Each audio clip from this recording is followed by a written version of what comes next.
Yeah, this is not the look. This is not the image we as a people or we as a country in the United States want to send. P. Diddy, a man who for years has been speculated on mob involvement, potentially killing people, and definitely assault towards women, only got 50 months in jail. It's a total screw up of the legal system. It's pretty much as bad as the O.J. Simpson case, minus 50 months. This guy's probably going to only serve 2 years in prison, and I'm just asking the question of how the hell we screwed up this much that he basically got off. And starting us off, the first thing we have to look at for what got P. Diddy off was this guy right here, Mark Agnifilio. So that's P. Diddy's main lawyer. And just to show how much money P. Diddy was spending, every single day of the trial, and also before the trial when they were doing investigations, P. Diddy was spending $10,000 a day. This lawyer charges about $1,600 an hour, so minimum was $10,000 a day, and this lawyer and his firm actually made around $30 million doing the P. Diddy case to try and keep him out of prison. The lawyer had a lot of experience dealing with stuff like P. Diddy's case, where he was the main lawyer for Keith Raniere, who did the NXIVM sex cult, which was a human trafficking organization. But in that case, the lawyer wasn't able to get him off, and this guy right here did get 120 years in prison for leading a sex cult. Also, at the same time, the lawyer represented the pharma douche Martin Shkreli, where he did actually get him a fairly low sentence for everything he was accused of at 7 years in prison. And Martin Shkreli did make it a lot worse for himself as a client, saying he didn't care if he was going to get a few months in prison. So the judge took that and gave him 7 years. But the lawyer in that situation did do a good job. And then the next person we got to look at is Maureen Comey, the prosecutor who went against P. Diddy. Now, she is somebody who works for the government. She is paid $120,000 a year, which is definitely not a lot of money for a lawyer. So really, at the end of the day, there is a money disadvantage coming from P. Diddy, where he's spending $30 million, and the government is working with a bunch of lawyers who are making, $100,000, $150,000 a year, while his legal team is making literal millions of dollars. So there is going to be a little bit of a quality gap. For the record, Maureen Comey is a connected woman, where her father is James Comey, the former head of the FBI. Maureen Comey has had some good experience in the past, where she was the prosecutor that got Ghislaine Maxwell, Jeffrey Epstein's partner in crime, sent to prison. So she did do that, and she managed to keep Ghislaine Maxwell, free from that while in prison. Still, even with that, P. Diddy had the money, $30 million in a legal case, which is nothing to him, because even after everything he did, even after being sent to prison, he still had a net worth of $400 million. So $30 million was absolutely nothing to him. And at the same time, the government is working with a bunch of employees who just really don't have the motivation to do and go against P. Diddy's legal team that stands to make millions of dollars keeping him out of jail. And for how P. Diddy got off, there's also the question of who the jury was. So the jury consisted of 12 people, but their names have not been revealed, and they're probably never going to get revealed to the public unless one of them wants to come out, which even then there might be some legal ramifications on that.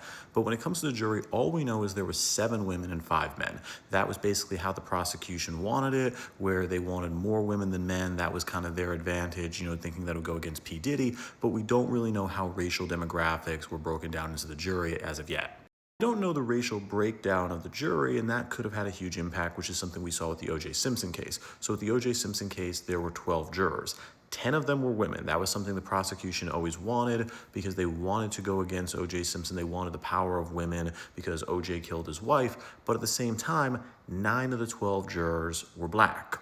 So there was this bias. Johnny Cochran, who was O.J.'s lawyer, he put up this great case, making it more of a civil rights case versus a celebrity manslaughter case. And at the end of the day, O.J. Simpson won. So could that relate to P. Diddy? We don't know. We might never know. But ultimately, there might have been this thing where they agreed to more women, but they did get more black people in the jury. And I hate to say it, but there could have been some bias going from it, because we don't really know exactly what happened in the trial, but there might have been some more cultural thing right here. Because look, when O.J. Simpson was clearly guilty in the 90s, about 75% of black people surveyed in polls thought he was innocent. Now, that's obviously changed. When he went to jail again in the 2000s, that number was lowered to about 18%, but it still just shows a huge thing about bias, so that could have helped P. Diddy here. And then we also just have to look at who were the 2 people that were going against P. Diddy. Who were the 2 people's claims that were causing a problem? Because remember, even though we hear all these stories and we have all these conspiracies, Justin Bieber or whatever, only 2 people were in the trial actually putting charges against P. Diddy. So those are the only 2 names that will be weighed, and any other theory that you hear on the internet or any rumor just doesn't matter. So that brings us to Cassie Ventura. And the issue with Cassie Ventura is this. In 2023, P. Diddy paid her $20 million, because this started off as a civil suit. This was not a criminal suit at first. And there is a problem with that, where a lot of people who do these lawsuits and they go to civil court before criminal court and they make this, boatload of money, they don't get necessarily the same sympathy from the public or the jury, because a lot of people make it seem like a cash grab. They make it seem like, oh, why didn't you want to put the person in prison? Why didn't you want to stop them from doing this to other women? Why did you just want to fill your pockets and make tens of millions of dollars? Which was definitely a case the defense used with Cassie Ventura, where she didn't want to send P Diddy to court. She didn't speak up earlier. And instead, she did just, line her pockets with $20 million. Now, there's a lot of reasons for that. There was timing, there were things, in the state. But at the same time, it was something that clearly had an impact on the jury's, point, where she's making $20 million before she actually worked to send her to prison. And then there's also just one other person, and that person's name is Jane. And the reason I'm using Jane from Tarzan is because we don't know who Jane is. It was one of P. Diddy's other girlfriends. She was one of P. Diddy's other girlfriends. And that's all we really know. She didn't, come to before the trial. She did do a recording that the jury got to hear, but nobody in the public actually knows who this woman is for sure. There's a lot of speculation.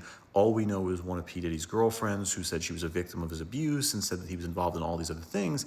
But without this Jane person willing to step forward and come to the public, we just don't really know. And that did impact the jury, because ultimately the jury is making the decision here. And if they're going to go based on just a recording of questioning and, just transcripts, then it's not going to have the same impact as seeing somebody actually take the stand. So I'm not saying that person was in the wrong. Obviously, this is a huge thing to go against, and it's like, putting your life on trial, basically. But this person, whoever this Jane person was, not going to the trial, definitely helped out P. Diddy. Also, for whoever this Jane person is, she didn't really sell the jury that well, because in her testimony, she also said, she came out and said that she was trafficked by P. Diddy, she was forced into prostitution by him, she was battered by him, and then she went back. And she still was with him for months, if not years, and that just isn't a strong case to the jury. I understand, there's a lot of emotional things to it, there's a lot of, willpower elements to it, but still, to the jury, she's saying she was victim to this horrible abuse, and then she came back. And now going into what P. Diddy was actually found guilty of versus what he was found innocent on. On the innocent side, he was, deemed by the jury not to be leading this, human trafficking ring. He wasn't some sort of mobster. He wasn't involved in drugs. And that's what kept him away from getting some sort of life sentence. But on the guilty side, he did have two women who were able to show evidence with photographs, travel records, that they were trafficked across the country for prostitution under P. Diddy's orders. So because of that, he was able to get 50 months. That really is all that it was taken there. But all the bigger claims, despite all the conspiracies, there were no videos, there were no photos, there wasn't a customer list. So because of that, P. Diddy was able to get off. And it actually does make some sense, sadly, from a jury perspective. There is going to be more stuff we cover on P. Diddy in the next few days and couple weeks, because he did kill his wife, 100%.